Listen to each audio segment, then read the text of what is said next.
kuniandalia chumba hapa, maanake naonyesha ukarimu na wema mkubwa sana kwa upande wenu.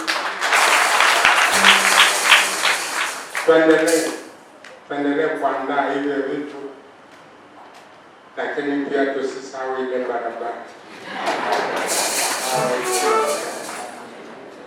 Wapendwa, naomba kuchukua nafasi pia kuwapongeza kwa hatua mnazozipiga kuendeleza parokia yetu teule. Tuendelee, kazi nzuri inayofanyika.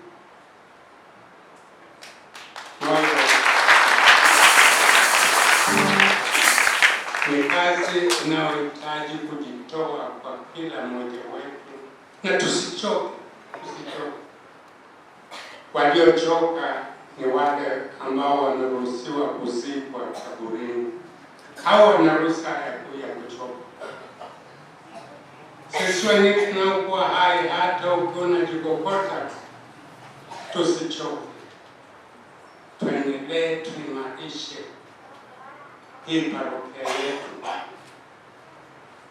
imarike na itunzwe.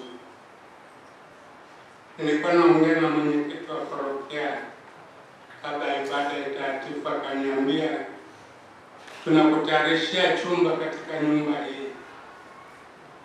Nikasema asante sana, lakini itabidi kwanza mtengeneze barabara.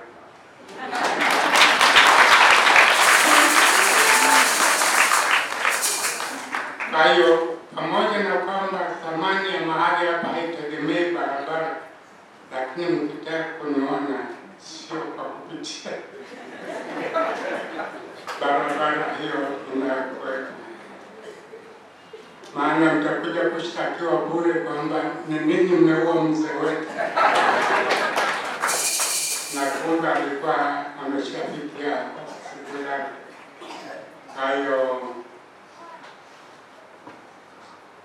tuendelee na nyumba, tuendelee na mambo mengine yote tunayoandaa kwa ajili ya parokia yetu. Ipo pazuri na hatua ni nzuri tunayoifikia. Kwa hiyo hatuna sababu ya kurudi nyuma, twende mbele.